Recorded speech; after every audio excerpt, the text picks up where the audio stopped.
And if you didn't click on the wrong link or button or hit play on the wrong thing, welcome to Velvet Al Watches Movies So You Don't Have to, the only podcast out there where Velvet Al, I, watch movies so that you don't have to. Not exactly a groundbreaking concept for a podcast, but it's the only one that features me, Velvet Al. I don't know why I bother with intros. It's kind of an easy concept, right? So this week, I decided to turn my attentions to the Left Behind franchise, the Kirk Cameron ones, not the Nicolas Cage one. Although I did see the Nicolas Cage one, and it is pretty bad, but not quite brilliantly Kirk Cameron level bad. I've only seen the first Kirk Cameron Left Behind, but by God, it was awful. And I kind of wonder, should I do like the trilogy? Just kind of give an overscope. But no, I'm not going to watch that much Left Behind. And I'm skipping Left Behind 2 because it's funnier when I watch like later series into a franchise and have no fucking idea who any character is. It's fun that way. But plus, Part 3, Left Behind World at War, features Louis Gossett Jr. And he gets top billing over Kirk Cameron because he's Louis fucking Gossett fucking Jr. He's so badass he deserves two fuckings in his name. He deserves all the fuckings. He is Louis fucking Gossett fucking Jr. It's a bit unwieldy of a name, but I'm going with it. So, yeah, I don't even know what this one's about. If you don't know Left Behind, the franchise, the whole premise is the rapture happened and some people were left behind who weren't good enough to go straight to heaven, and they have to earn their way in like the 7 years, which Kirk Cameron, not quite good enough to get straight to heaven. He has to earn his way.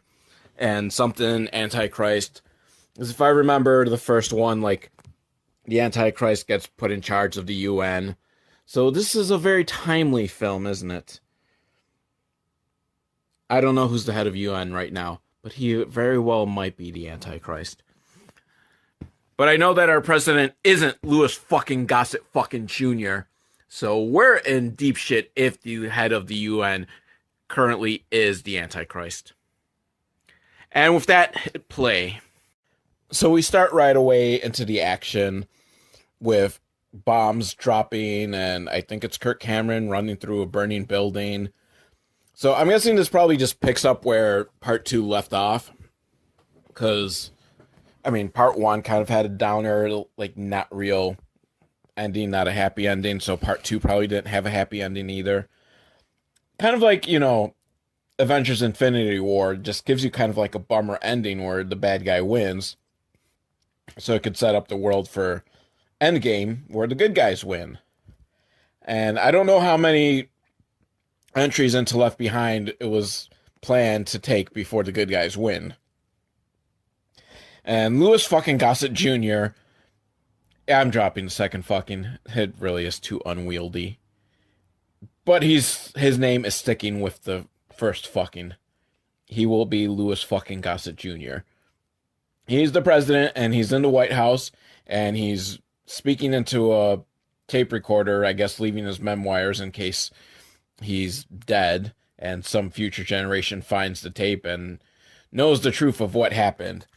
Which basically this is just kind of like a recap, really, to catch you up in case you did miss the first 2 Left Behind movies, and then you realize just how little of importance happened in 2 Left Behind movies. Because it's pretty much like it takes a couple minutes where it's just millions of people disappeared. Those that were left alive came together, regardless of race, religion, creed, blah, blah, blah, to form like one community. But then it was kind of the one world order, and it was led by the Antichrist, and now they're all in trouble. See, this is the shit people believe there's the one world government gonna take over. I get it now. It's all because of fucking Left Behind. People read these books, watched the movies, and were like, this is what's going to happen. And then COVID hit, and it was like, this one world government, and the entire world got together, faked the pandemic, destroyed the economies of the entire world just to take down Trump. And I've heard crazier theories, really. And I don't know, maybe by the end of this, it will have convinced me. So there's some rebels in ski masks, and they break into a building. It looks like it's a warehouse, and they're stealing Bibles. Or probably, from their point of view, rescuing Bibles. Because I don't know, maybe all these Bibles are being sent to be destroyed. I don't know. If they've had the one world government, how long has this one world government been in power? That the fact that the Bibles weren't already destroyed. Maybe they couldn't destroy the Bibles right away. They slowly had to gain to the top power, and now they can destroy the Bibles. Why they have just a warehouse of Bibles. It looks like the Bibles are just fresh off the print. So are they still printing Bibles? And they gotta rescue them? Because nefarious plan. They print Bibles so that people have to buy Bibles so that they can burn the Bibles. Brilliant! This fucking one world government is just fucking brilliant capitalism. But most of them manage to get away, but one guy gets left behind, as is the motif of the franchise. And the guards, they capture him and, they ask him, who do you work for? And he's like, God. And they shoot him. You don't answer that question. Someone points a gun at your head and asks you who you work for. You don't... I don't know. Actually, I don't know what would be a good response. You're being shot dead anyhow, so I guess at least if you say God, you're saving your friends, because what are the guards gonna do? Investigate God to find everything? No. As far as they're concerned, there is no God, so they don't know who to come after. Now, Louis fucking Gossett Jr. is out in some winter woods with the vice president, and they're shooting clay pigeons. And they're talking, because Louis finds it awfully coincidental that he was just talking with the vice president about how vulnerable they would be if, their missiles were taken. And then, woof, some militia suddenly finds where those missiles are and has the codes for them and takes them. Vice President wouldn't happen to know anything about that, would he? But no, Vice President says he's fighting for America. And Louis fucking Gossett Jr. is like, things have changed and we could have had peace because every other country agreed with Nikolai, who's the Antichrist. I don't know if they know he's the Antichrist, so I guess I should call him Nikolai for now, because then it would just be kind of too confusing. I've already confused myself. But Nikolai, he's taken power of the entire world, and he's leading them to peace. But the vice president says, he's planning to attack America. You can't trust a person named Nikolai. Because of what? He's Russian or something. And you can't trust Russia. This film is so, relevant today, I guess. Because, you just trust Russia and think, they won't do anything. And they'll invade Ukraine. And Ukraine is a metaphor for America. And Putin is a metaphor for Nikolai. And the pandemic is a metaphor for the rapture. It all makes sense now. Except all that other stuff would be the metaphor for what's going on in real world. But no. I think I have it right. What's going on in the real world is a metaphor for what's going on in the world of Left Behind. Now they're driving in their convoy, something, and in the presidential limo, Louis fucking Gossett Jr. is talking to the vice president about, how's he got this information that they're going to attack the United States. And, they intercepted some transmissions that were in code, but they were able to make some of it out, and it was formulas for biological weapons. Now, I guess I understand you might want to just be cautious, but you also might be jumping the gun here. Like, you haven't decoded the rest of the messages. All you know is that there's, formulas for biological weapons. Maybe it's warning, do not use a formula that looks anything like this because you'll make a biological weapon, so stay away from them. Highly unlikely that that was the plan, but you gotta keep that open. You need more than just hearsay. And Louis fucking Gossett Jr.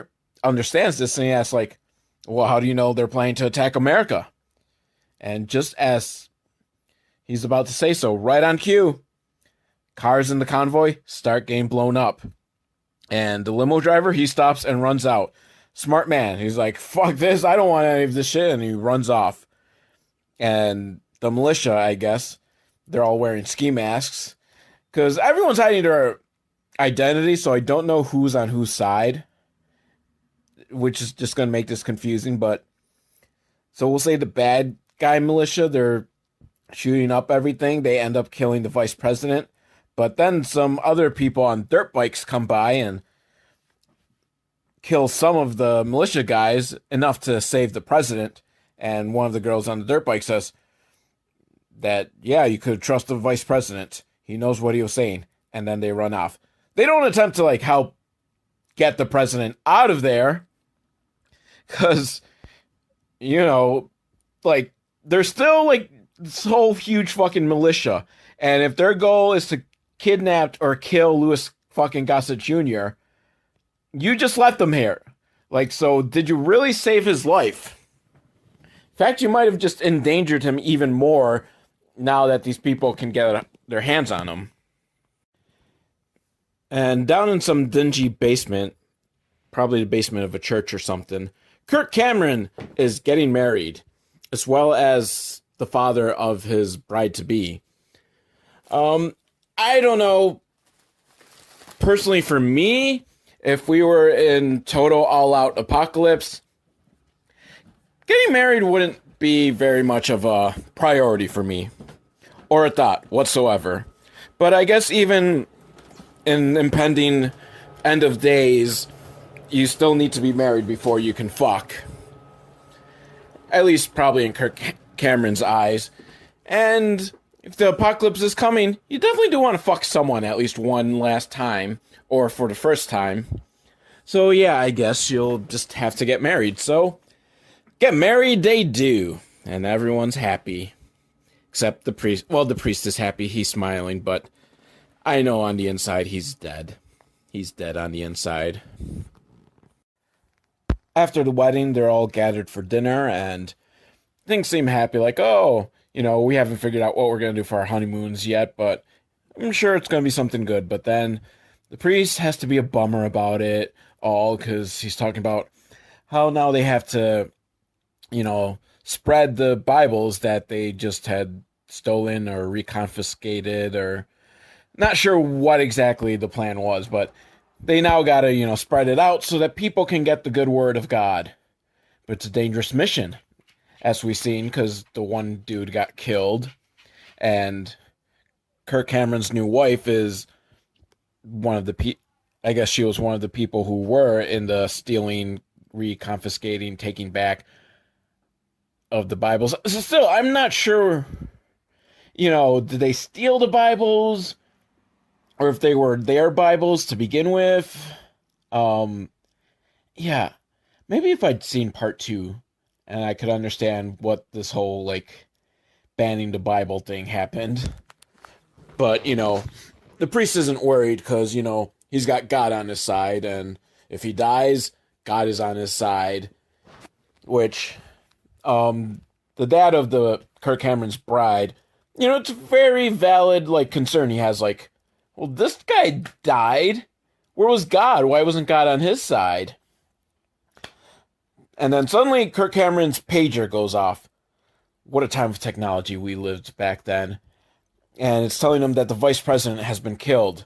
So he has to run off to, I don't know, go to the White House. I don't know. Again, I didn't see part 2, so I don't know fully what the relationships between all the different people are. So maybe Kirk Cameron works at the White House. But before he leaves, the priest makes him pray. Now, Nikolai the Antichrist calls for a meeting with Louis fucking Gossett Jr. And he tells him about how, it's tough because, he's viewed as big brother by the militia, so they want to take him down. And the Christians view him as Satan, so they want to take him down. And, I guess he kind of has a point that I don't know if anyone's come out and asked him if he's the Antichrist. Because I'm pretty sure it's like being a cop and they have to tell you the truth if you ask them. I don't know. I'm just saying that. If cops can make up that bullshit to trick you, the Antichrist can trick you too. But still, give it a shot. Just next time, if you think someone's the Antichrist, just go up to them and ask them, are you the Antichrist? And maybe they'll surprise you and be honest and say, yes, I am. And then you can do whatever you want with that information. And then Nikolai starts talking about how, people see the sky as blue, but if he saw the sky as green, no one would really be able to know. No one can prove him wrong. Just kind of deep and philosophical. Yeah, you know what I mean. It's pretty deep. And then he's got some vial of green liquid that is, I guess, going to take the Christians down, because he talks about how the Christians are going to try to put doubt in everyone's mind because they just want blind faith and not the band Blind Faith. I hope not the band Blind Faith, because that would be terrible. I think that'd probably be the only thing worse than shoving Christianity down our throats is shoving the band Blind Faith down our throats. Now, Kirk Cameron gets abducted by a bunch of government agents and taken to some dingy little room where he's being interrogated by Louis fucking Gossett Jr., who's asking him a bunch of questions that I've already forgotten, and then asks him, will you renounce the name of Jesus Christ? And Kirk Cameron's like, no. And he's about to shoot him, but no, because Louis fucking Gossett Jr. needs some answers. Why are these good little Christians stocking up on vaccines when they've gotten word that there are going to be some biological weapons, they meaning the government, has gotten word that there's going to be biological weapons that might be used, and these Christians happen to be stockpiling vaccines? Interesting. And Kirk then reads them some Bible verses about pestilence and stuff like that, which I'm sure means something. I don't know. This is supposed to teach me, I think, about, it's right all here in the Bible. So, I don't know, pestilence. So he's not afraid. And, the Christians, they're not against Nikolai the same way that the militia are, because the militia, it's all about a government takeover thing. The Christians, they know Nikolai is the Antichrist, and there's no killing the Antichrist, so they're not actually trying to kill Nikolai. So I'm not really sure what their plan is. You can't kill the Antichrist, so what, just knock him out of power or something? I don't know. I don't know if Kirk Cameron's thought his plan out very well. Or he might have thought his plan out very well, and I've just kind of, glossed my eyes over, oh, jeez. Kirk Cameron's talking about Jesus again. Kirk Cameron's been allowed to go free, and there's a scene with a woman that I completely didn't pay attention to, and I'm not going to rewatch it. I'm sure it has something to do with something later on, but fuck it. But Kirk Cameron, he gets a phone call from the preacher that married him earlier, And apparently, people are getting sick all over in the underground churches. Seems like perhaps someone's bringing anthrax in. Could it be Nikolai? Possibly, because he's the Antichrist and he's trying to take them down. And he knows that the churches aren't going to turn anyone away. So, you can just send someone in with a vial of anthrax and have them just drop it off and get them sick. So it's up to Kirk Cameron. He's got to rush to get the vaccines. But there is no cure for anthrax, because anthrax will just fucking rock your face off. Oh, we're not talking about the band? Good, because you shouldn't really be listening to Anthrax. They're not really that good. Now, Kirk Cameron and his wife are plotting some sort of plan of something. I don't know. Kirk is very nervous about it, but, his wife knows that this is what they have to do, or maybe she's the nervous one.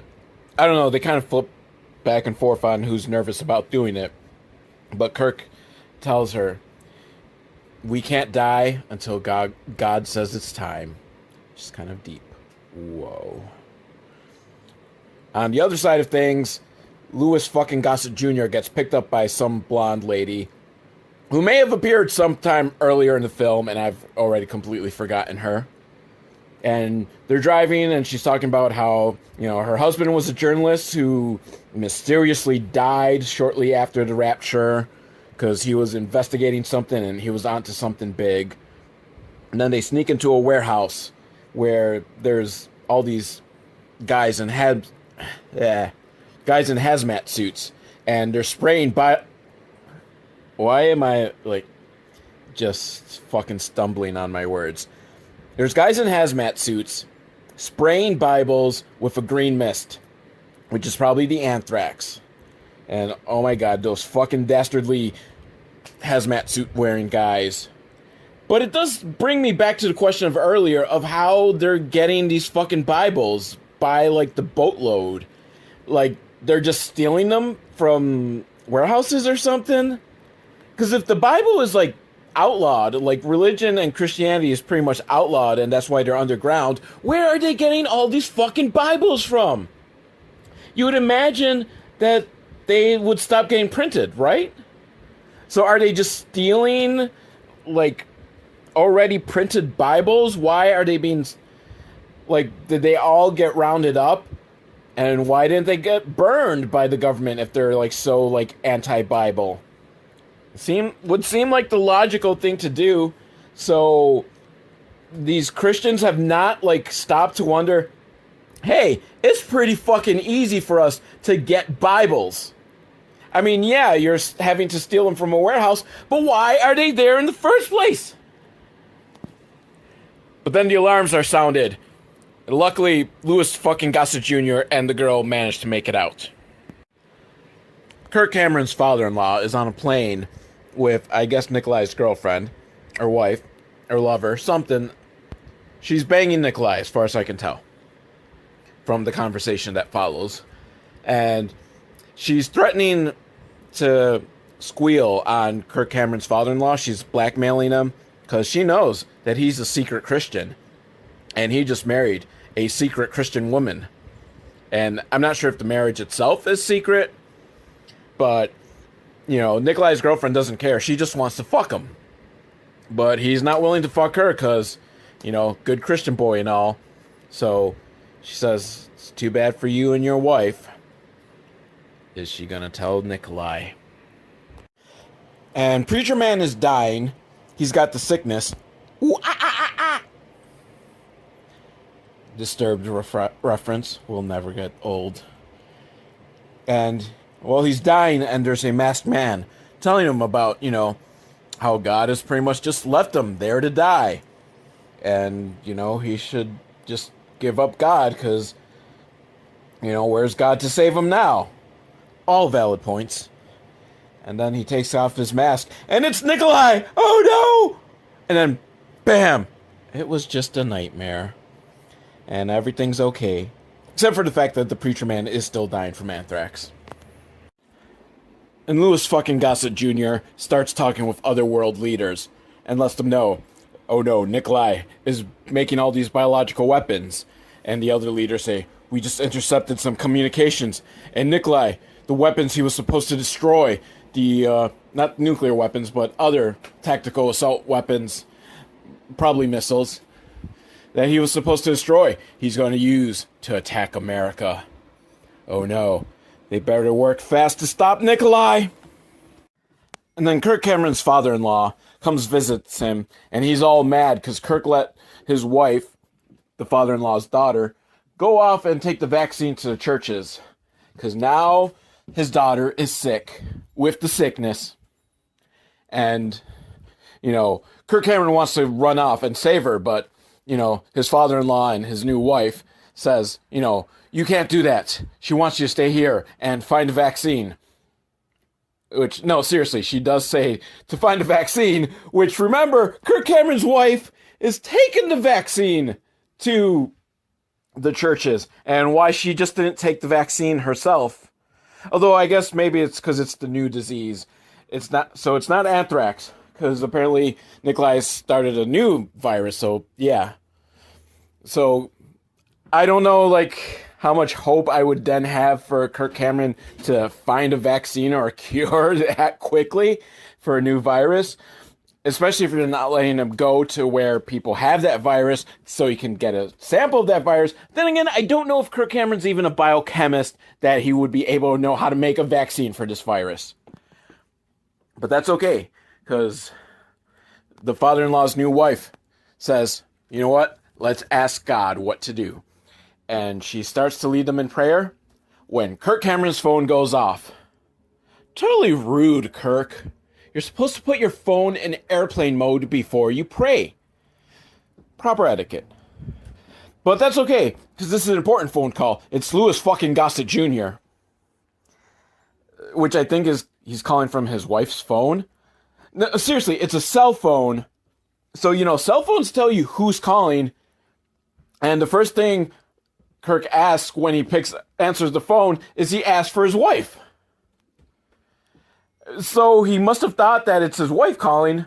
Did he not take 5 seconds to look at the number that was calling him?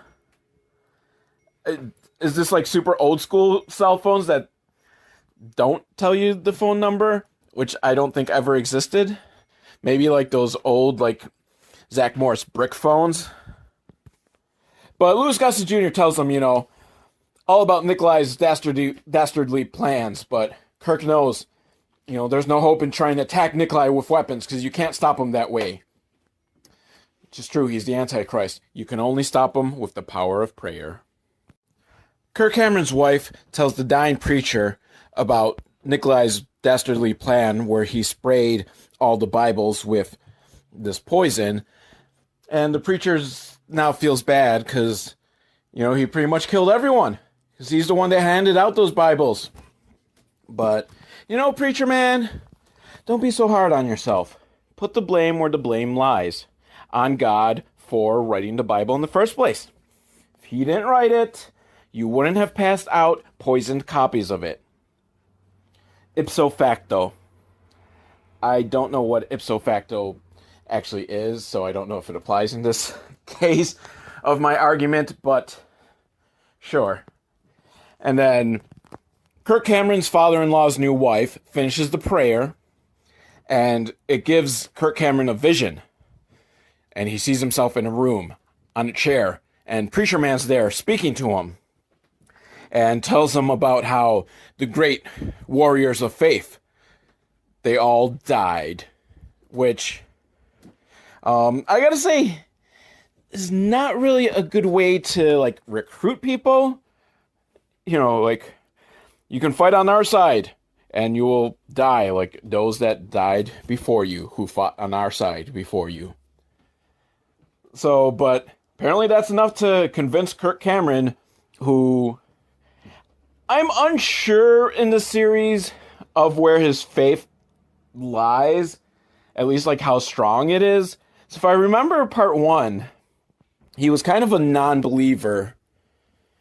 And I didn't see part 2, so I don't know how much his faith got strengthened. I was assuming it's strength because he's been hiding out with these underground Christians, but Apparently, he needed his faith like reinvigorated or something. And the message he takes away, stand still. He has to stay behind.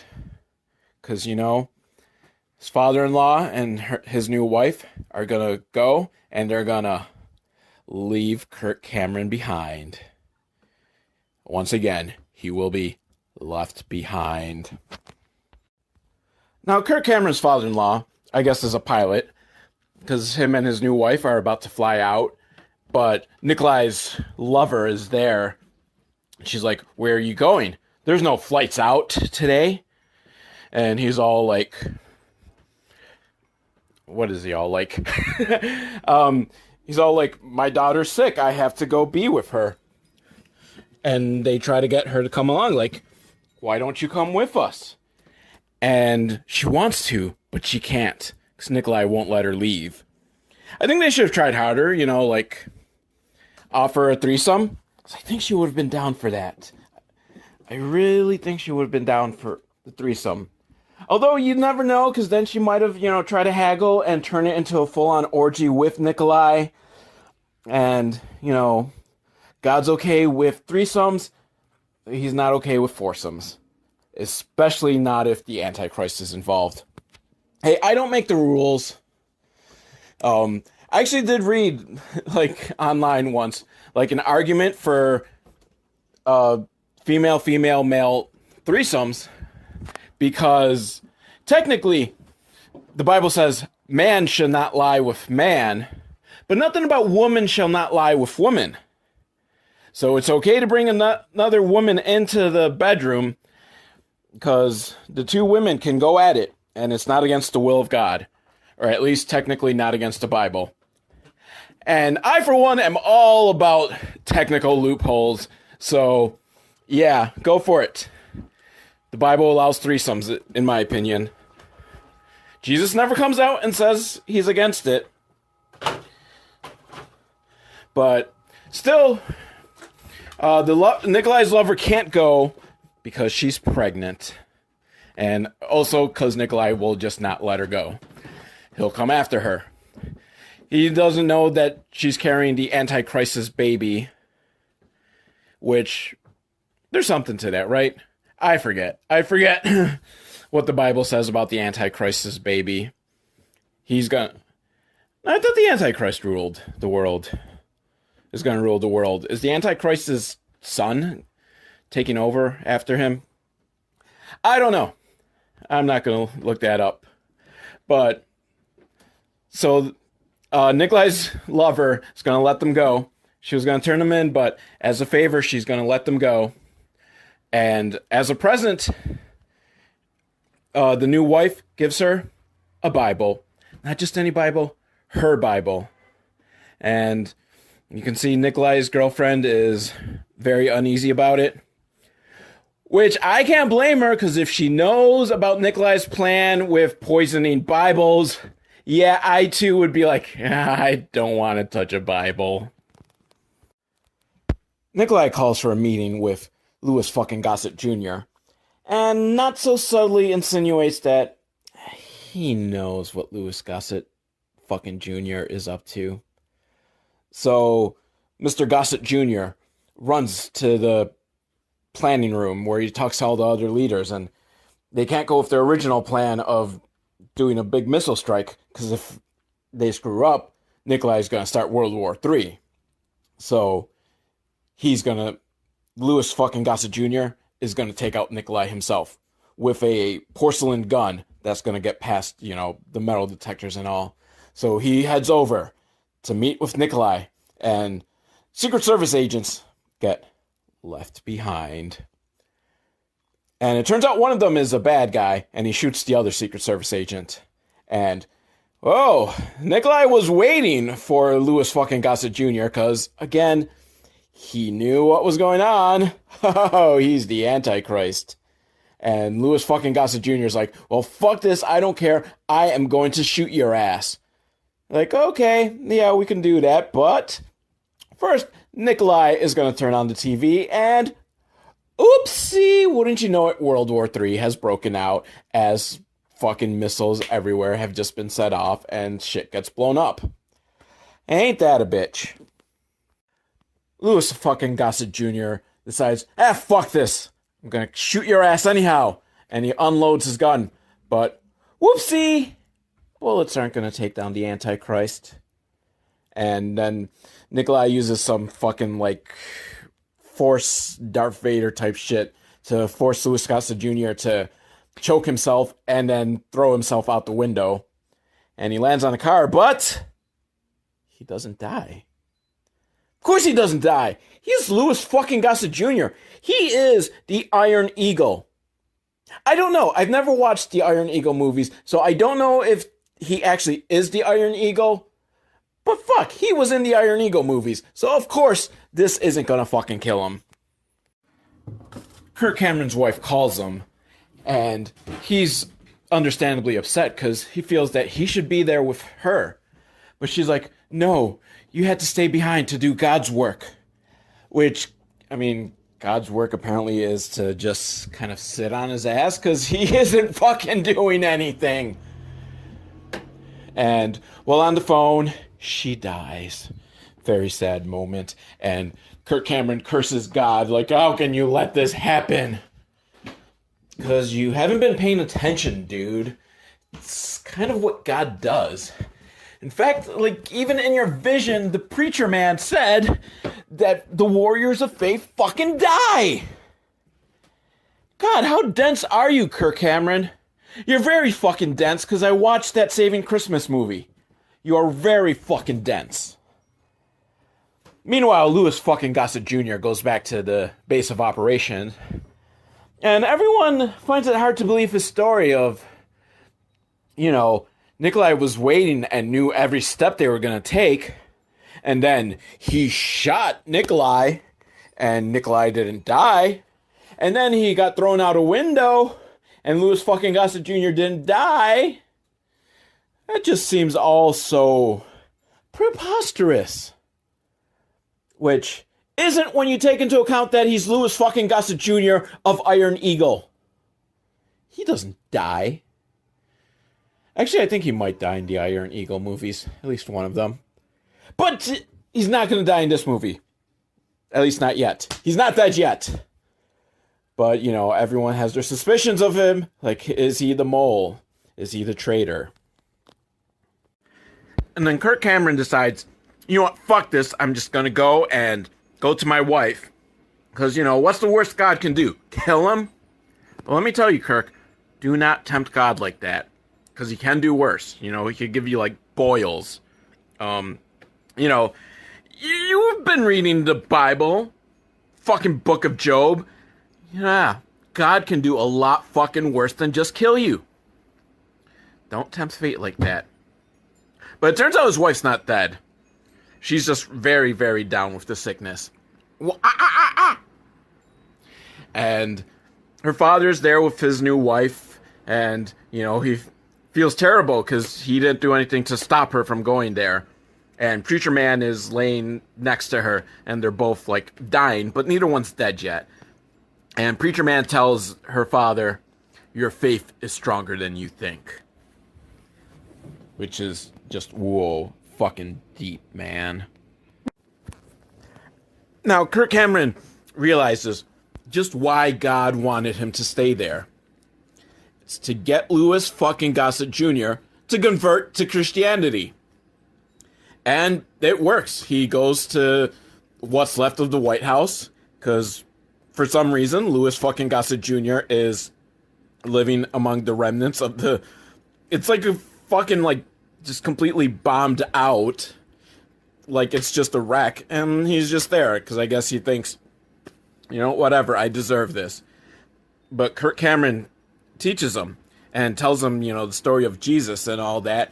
And it's enough to convert Louis fucking Gossett Jr. And Louis fucking Gossett Jr. is gonna confess his sins and absolve himself or something. I think. You know what? I kind of phased out towards the end of this scene. So maybe Louis Gossett Jr. hasn't quite come to the decision to, you know, become a Christian. But I think it doesn't matter because I'm sure by the end of the film he will if he hasn't already. Preacher Man keeps on preaching while he's dying, and Kirk Cameron's wife is dying, and her father and his new wife, they're all sad and crying, and then they start drinking from a cup, which I'm assuming is the blood of Christ, because I guess they're going to convert themselves to Christians as well, because why not at this point? And meanwhile, Louis fucking Gossett Jr., he's got a plan.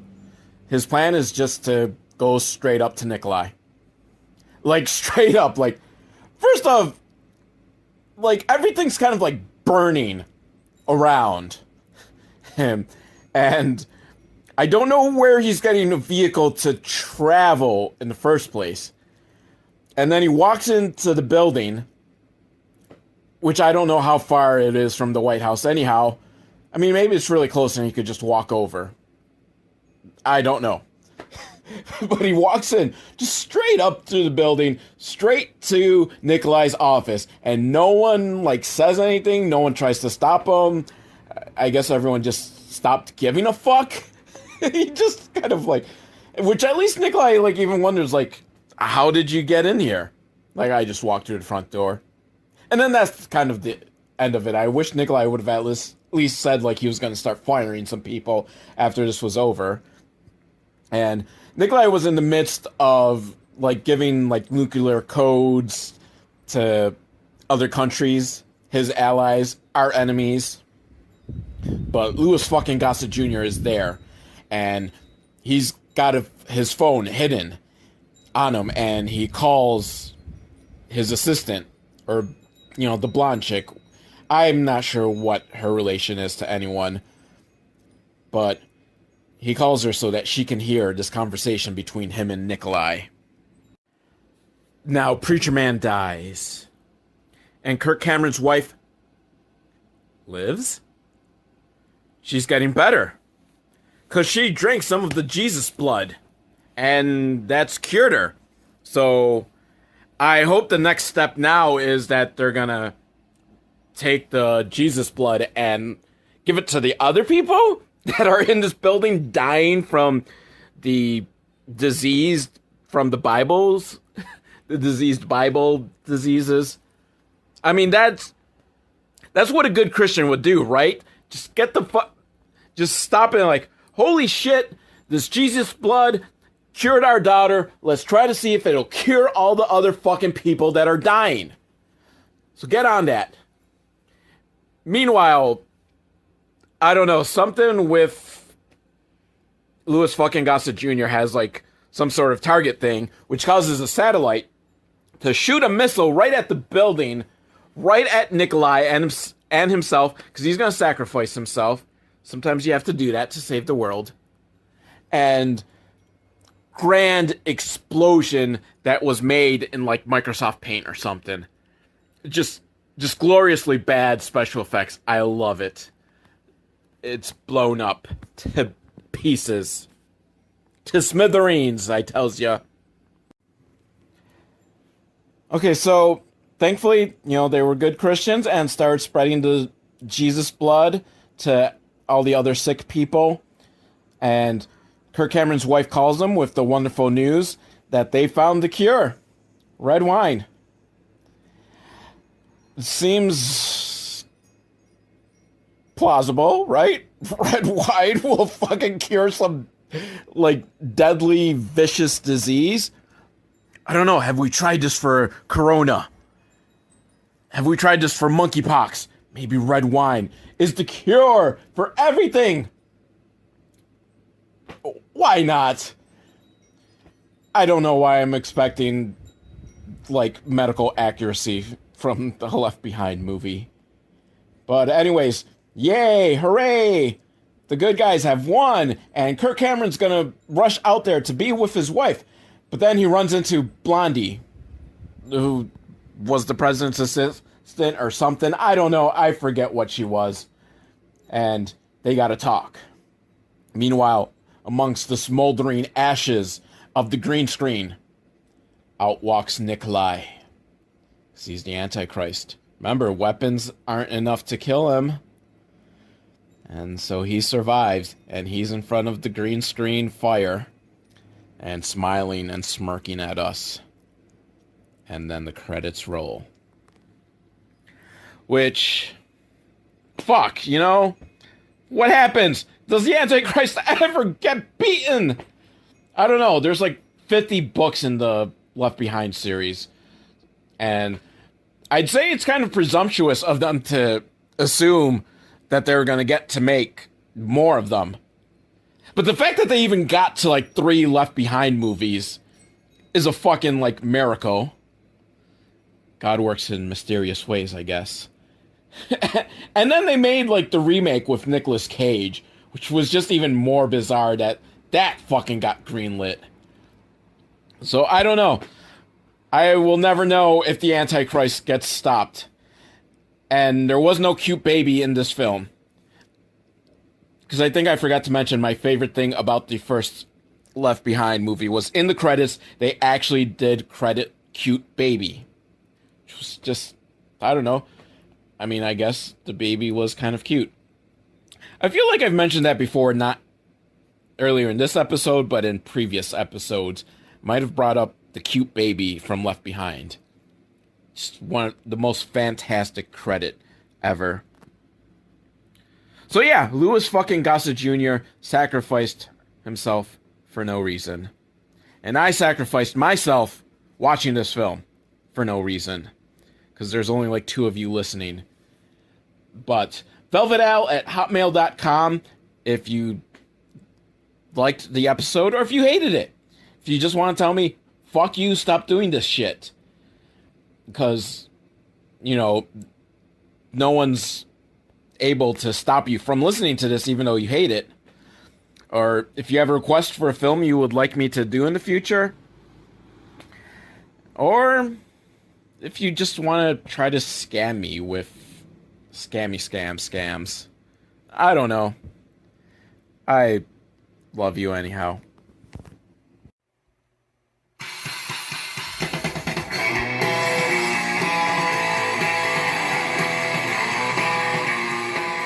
And I want to thank the Living Brain Dead for providing the official theme song for Velvet Owl Watches Movies So You Don't Have To. It's called Never Fuck With Catgirls, and you can get it at livingbraindead.com, which you should totally do. They are not paying me for this, so I shield them out of my love for the music.